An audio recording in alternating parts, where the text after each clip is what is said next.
This man had the audacity to tell me that it shouldn't matter because we are going to be married soon and I shouldn't be so stingy with my future husband. Dear writer, this is a time where I can share with you a very unique red flag. This red flag is the fiancé level red flag.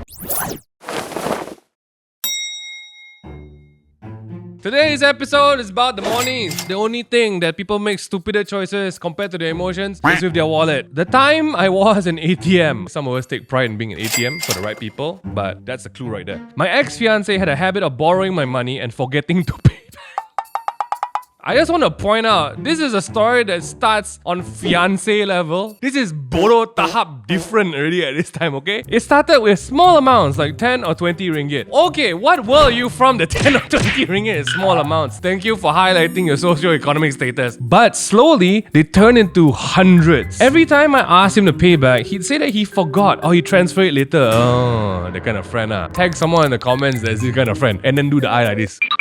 But guess what? He never did. I also paid for most of our dates. For context, we were both working, but my salary was slightly higher than his. When we first started dating, sometimes he would pay, and sometimes we split the bill. Good. But ever since we got engaged, he would always tell me he was broke from saving up for our wedding. I was saving up too. This is an interesting, complicated situation. Planning for your wedding, take note for people who are in relationships who are probably going to get proposed. I tried letting it go at first because the amount he borrowed wasn't that much. But then it got to a point where I couldn't even afford to buy myself things because I kept having to give him money. Planning for a wedding is tough. Saving for a wedding is tough. If you don't have good habits in your relationship before you go into this stage, it's gonna be, say it with me, tough. Even when I told him I was broke and didn't have enough food for the month, that's bad, what are you eating? He begged and insisted he needed it for an emergency. Every month got emergency? What's worse, he told me not to worry as I would get more soon from my next salary. Ooh, this is loan shark talk. Financial red flag. There were times when I used my wedding savings because that was all I had left. This is not a new person, this is your boyfriend, now fiancé. If I was in your position too, I don't really ask many questions, but that's the thing, right? You should be able to ask questions at this point. This is a red flag for that fella, but for you, it's like communication skills, very delicate. To be honest, I don't even know what he uses my money for most of the time because he wouldn't tell me. But I do know that he likes to pretend he's rich on social media. Oh,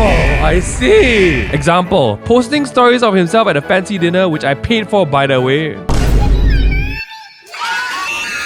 I'm gonna ask a very controversial question after this. Or his watch, which again, I paid for. If we go to a normal restaurant, he wouldn't bother posting. I don't know who he was trying to impress. I have to be very honest here. I think I'm very used to girls doing this more than guys. Like, I think it's a thing. Like, girls like to post themselves of going to places. But here, I'm gonna be like the I think it's weird when a guy starts doing that in a relationship. Equality? No! It's weird. Red flag, red flag, red flag. You're right. Who's he trying to impress? He's already with you. If anything, he should be flexing with you in the picture.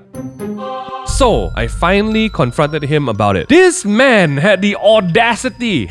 Gentlemen in the public of social media, when your girl uses the word audacity, you effed up big time. This man had the audacity to tell me that it shouldn't matter because we are going to be married soon and I shouldn't be so stingy with my future husband. Dear writer, this is a time where I can share with you a very unique red flag. This red flag is the fiancé level red flag. This kind of sets the table for the person you're going to be married with. And suddenly these flowers start to come out.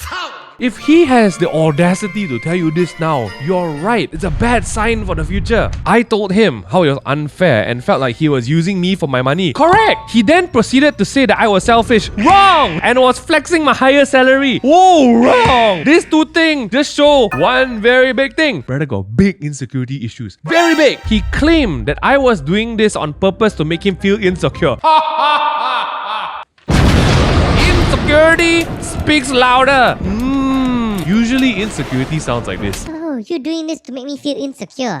She borrowing you money every month, lah, stupid. Ladies and audience, take notes. Insecurity is the kind that tells you these kind of things. That was the final straw for me, and I called off the engagement not long after that because I didn't want to end up marrying someone who only sees me as an ATM. Everyone, please rise to your feet and give an applause for the lady. That's not an easy thing to do, to call off an engagement because of financial habits, but you need a badge. You have one of the all-time highest Hall of Famers in this community. Nah, I don't know why I stayed and I kept giving him money, but now I'm making sure that no one disrespects my hard-earned money and me like that ever again. You could just take it as if you paid for a good tuition class for a few years, and now you graduated with a degree in knowing how to tell stupid people apart from good people. If you don't keep track of what's happening with your monies, this happens. Talking about money, it's very important in relationship. And that brings us to our sponsor for today. Thank you so much, Maybank. Dear writers, please use the May app because they have the Tabong feature that you can plan for savings for yourself, for a good journey, for your wedding with a new person. It helps you really take control of what you're using spendings on. Maybe you were tracking your spendings from year one, right? This problem could have been solved way earlier. Guys, if you have victory stories and success stories, please share your redemption arc with us. There's links in the bio, and I'll see you guys in the next episode. Bye.